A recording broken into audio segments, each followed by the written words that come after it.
kalau kami pribadi tim hukum nggak usah damai. Itu buat apa damai dengan perilaku yang seperti itu?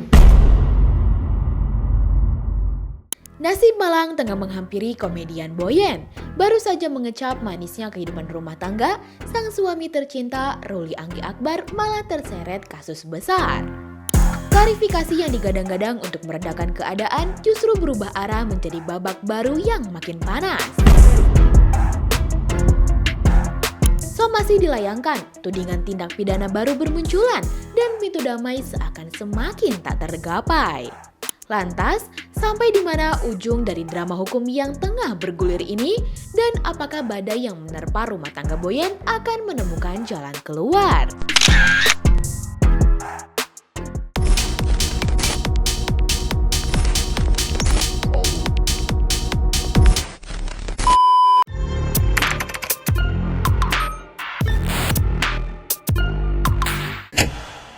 Tak ada yang menyangka kehidupan pengantin baru seperti Boyen dan suaminya Ruli Anggi Akbar kini justru dihadapkan pada persoalan hukum yang pelik.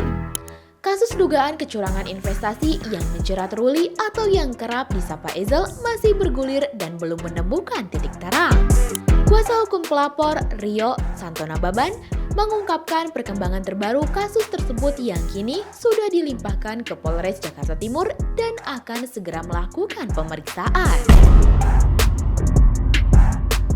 Kami mendapatkan informasi pada hari ini bahwa memang laporan tersebut sudah dilimpahkan ke Polres Jakarta Timur dan daripada pihak daripada Polres itu sudah berkomunikasi, pada prinsipnya akan menjadwalkan untuk pemeriksaan. Jadi dalam minggu-minggu ini kami berharap itu sudah terjadi untuk pemeriksaan awal kepada klien kami. Begitu kira-kira. Pihak pelapor menyebut bahwa mereka juga sudah menyiapkan bukti-bukti tambahan yang akan memperkuat laporannya. Terlebih mereka mengklaim adanya dugaan tindak pidana baru yang dilakukan oleh Ezel. Bukti tambahan itu tentunya pasti ada lah. Kalau kita dalam prinsipnya gini ya, kemarin yang kita sampaikan itu adalah pasal tipu gelap. Nah, kenapa kita bilang ada tindak pidana baru? Tentu kita pasti ada bukti baru dong. Tapi tidak mungkin kita sampaikan kepada teman-teman media. Nanti kita sampaikan kepada teman-teman penyidik yang ada di Polres Jakarta Timur. Dan tindak pidana lainnya yang juga kami akhirnya menemukan, itu juga akan kami sampaikan juga nanti ke teman-teman penyidik. Itu dalam rangka penyidikan. Rupanya Iginars, klarifikasi yang sempat disampaikan Ezel melalui konferensi pers beberapa waktu lalu alih-alih meredakan situasi justru memantik respon dari pihak korban. Dan tepat setelah klarifikasi itu dilakukan, langkah hukum baru dari pihak pelapor justru mulai bermunculan.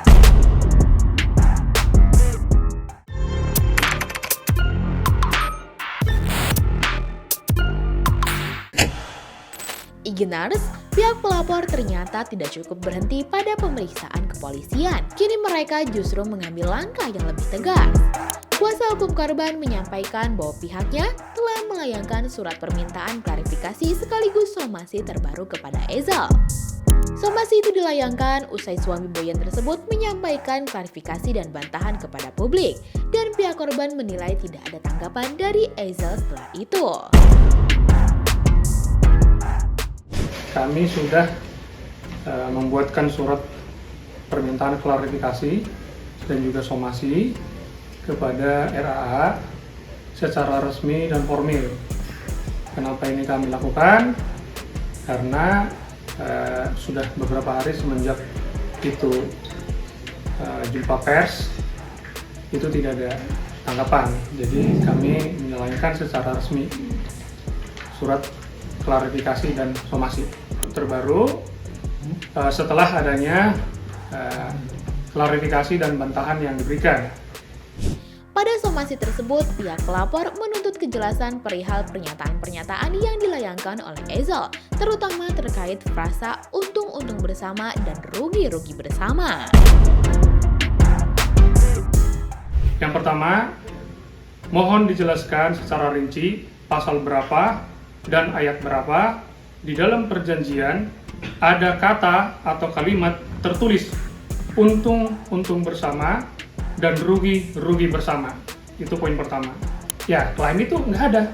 Dalam perjanjian itu nggak ada. Sama sekali nggak ada kalimat itu. Makanya kita meminta kemarin itu di pasal berapa dan di ayat berapa. Itu kira-kira. Selain itu Igenars, pihak Rio juga menuntut kejelasan soal pernyataan Ezel yang mengklaim menghubungi kuasa hukum pelapor terlebih dahulu, karena menurut mereka itu sangat tidak masuk akal.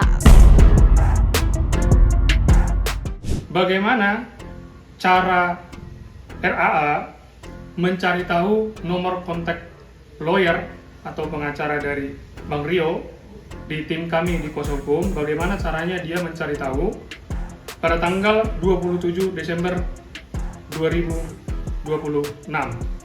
Mohon dijelaskan secara terperinci seperti apa cara dia mencari tahu.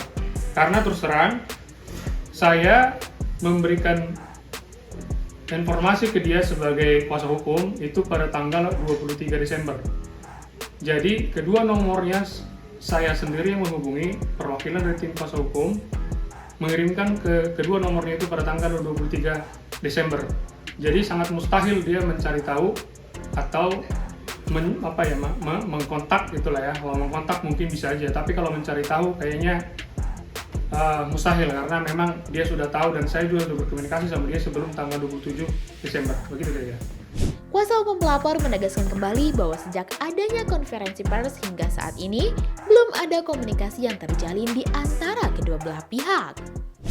Jadi setelah pihak dari RA ini melakukan konferensi pers dan juga bantahan, sampai saat ini kami belum ada yang menerima komunikasi dari yang bersangkutan. Perbedaan pernyataan dan minimnya komunikasi itu kemudian membuka jalan menuju sikap yang lebih keras dari pihak pelapor.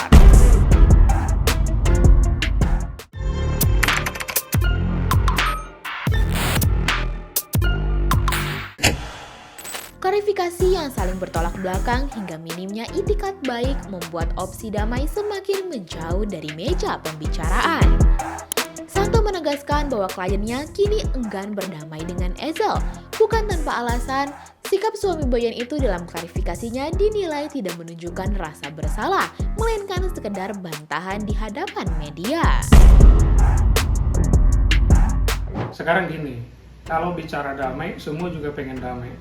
Tapi yang jelas, kalau tingkah laku seseorang itu tidak mencerminkan adanya rasa bersalah atau apapun nama itu ya, yang intinya itu supaya orang yang berhubungan dengan kita itu memberikan kesempatan atau memberikan maaf. Itu yang harus dilakukan. Kalau dilakukan klarifikasi, bantahan seolah-olah saya juga benar segala macam, ya dari mana adanya pintu damai? Ya kalau kami pribadi tim hukum nggak usah damai. Gitu. Buat apa damai dengan perilaku yang seperti itu? Padahal, menurut pihak pelapor, penyelesaian seharusnya diawali dengan permintaan maaf langsung dan komunikasi secara personal. Jelas kita mengatakan, dari awal juga kita komprehensif dari tim kuasa hukum, kita meminta itikat baiknya, bukan klarifikasi dan bantahan yang disampaikan gitu loh. Datangi orangnya, meminta maaf, sampaikan bahwa yang bisa menjadi jaminan, yang bisa menjadi kepastian, kan gitu kira-kira. Supaya apa? Klien kami atau dari kami sendiri bisa memberikan masukan agar diberikan kesempatan kepada yang bersangkutan, begitu. Lebih dari itu, yang dibutuhkan pihak pelapor bukan janji, tapi bukti konkret dan jaminan nyata. Bukan hanya sekedar janji manis yang sangat tidak dibutuhkan. Atas janji lagi, ya itu itikat baik menurut yang bersangkutan menurutnya ya. Karena kan yang data-data yang kami miliki, fakta-fakta yang kami miliki, yang bersangkutan selalu memberikan janji. Dan janjinya apa aja bang waktu itu? Macam-macam janjinya. Cuman intinya itu semua ada buktinya dan itu tidak dikarang-karang. Jadi termasuk kemarin itu. Pada akhirnya, kasus ini bukan soal angka investasi dan nilai kerugian, tetapi soal kepercayaan yang terlanjur runtuh serta itikat baik yang belum juga terlihat. pintu damai yang perlahan tertutup, jalur hukum tampaknya menjadi satu-satunya arah yang tersisa. Lantas, bagaimana menurut kamu Igenars? Apakah langkah berikutnya akan membuka jalan penyelesaian atau justru memunculkan babak baru yang lebih panas? Coba tulis pendapat kamu di kolom komentar ya. Jangan lupa subscribe, like, dan share video ini supaya makin banyak yang tahu sisi lain dari berita yang viral. Sampai jumpa di kupas tuntas berita hiburan selanjutnya bersama Igini.